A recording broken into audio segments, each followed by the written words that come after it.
The success story of the world's most popular supercar founder is quite great compared to any other car maker in the world. Ferruccio Lamborghini was born in 1916, the founder of the Lamborghini car. He was a citizen of Italy. The success story of Ferruccio Lamborghini is not only a story, instead, a new revolution and a journey of a great man starting from a farmer's family. So in this video, we are going to talk about the story of Ferruccio Lamborghini. The video is going to be amazing, so make sure you stick to the end. Ferruccio Lamborghini is not only a name to utter, but a brand to remember for decades. From early childhood, Ferruccio was fascinated with engines, and his interest in engines evolved from his father's equipment, with which he would experiment. During World War II, he joined the army in the Regia Aeronautica, which was an isolated area with no car or truck repair facility. He learned to repair broken-down cars, motorcycles, and trucks with reused parts.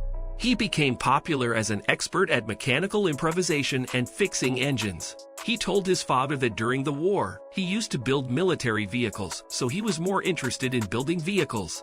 Then, Ferruccio and his military comrade Matteo decided to build tractors and began sketching designs for them. But there was a scarcity of funds, so Ferruccio requested that his father lend him some money. Since his father didn't have that much money, his father mortgaged his farm and gave Ferruccio the entire sum. Ferruccio and Matteo began building their brand new Carioca tractors. During 1947, the agricultural and industrial revolution was growing rapidly in Italy. In the following years, he successfully produced revolutionary tractors like the range of Carioca.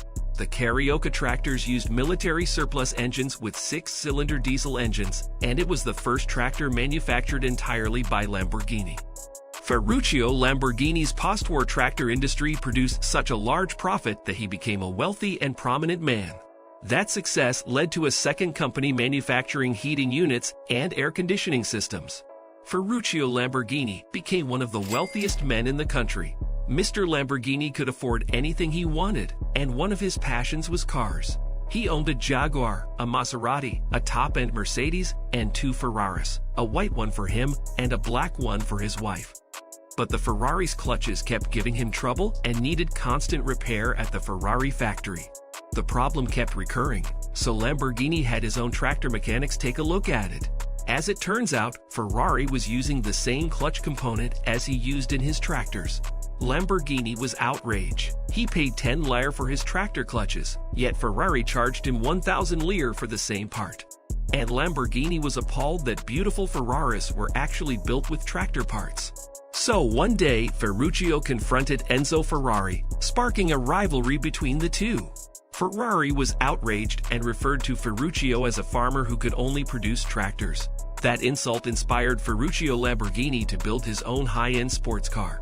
He built a factory, hired away some of Ferrari's mechanics and engineers, and designed a luxurious high-speed car. The coupes began to get noticed in 1965, which was a great phase for the Lamborghini company and became one of the most prolific and creative periods for the business. Between October 1965 and June 1966, the company presented an impressive number of brand new models, and despite that, some of the models such as the 3500 GTZ with a Zagato body, 350 Spider by Touring, and the Monza 400 by Neri and Bonaccini were essentially prototypes. The seemingly extravagant chassis presented at the Lamborghini stand during the 1965 Turin Auto Show was destined to have a profound impact on the history of the company. Before we move on, support us by hitting subscribe and the bell icon to get notified when we post new videos. Now let's get back to our topic. The company's logo featured a bull, a reference to Ferruccio Lamborghini's zodiac sign, Taurus the bull. Various Lamborghini models had names related to bulls or bullfighting, including the Miura, named for Don Eduardo Miura, a breeder of fighting bulls. A mid-engine sports car that was released in the mid-1960s and gained Lamborghini an international following among car enthusiasts and a reputation for prestige and cutting-edge design. In 1967, the company took an extraordinary lineup to the Italian Auto Show. Each and every model was truly impressive, featured only the best equipment, and showcased expert engineering. The golden duo of the 400 GT, 2 coupes, and the Miura became the it cars in every automobile magazine. which also led to an influx of orders for the Miura, giving a pump of cash flow into the company. Industrialists, celebrities, and royal house owners wanted to own at all costs the car of the year. At this point, Lamborghini became an iconic name in the automotive industry, known for going further at all costs. In 1969, the production of the Islero, Espada, and Miura was still fairly new. However, improvements had begun to be considered. An attempt to improve an entire series of modifications, in particular for the Miura. The result was the S model. The creation of the Miura was a very significant moment for the company, featuring a luxurious interior, electric windows, and air conditioning. Whilst the Miura took center stage, the Islero GT left the stage quietly, and only 225 versions were ever created.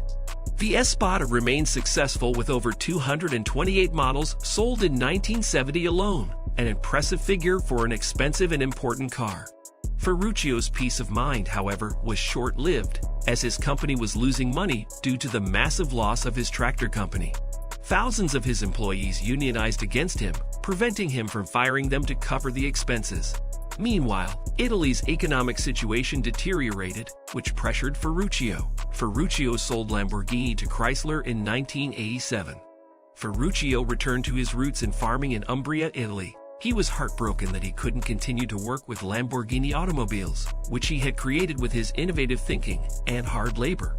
So it appeared that he had to give in to Ferrari, as evidenced by the car race. In the car race between Ferrari and Lamborghini, Lamborghini's car stopped before Ferrari won. Even though Lamborghini did not lose in real life and became the most expensive and luxurious supercar in the world. The latter proved themselves to be insensitive investments. In fact, their interest was mainly focused on the financial rebalancing with the detriment of the product's realization, so the sales had a slow and non-stop decrease. Ferruccio died in 1993, and in 1998, the Lamborghini Group was bought by the Audi Group for $10 million, where the brand would ultimately flourish into what it is today. As for the Automotive Hall of Fame, he once again joins his old rival Enzo Ferrari, who was inducted back in 2000.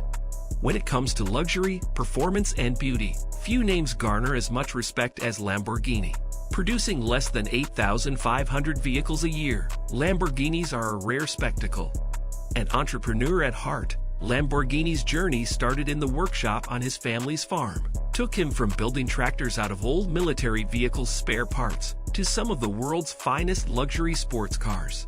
What differentiated Lamborghini from the others was his legacy: Diablo, Miura, Countach, and the Murcielago.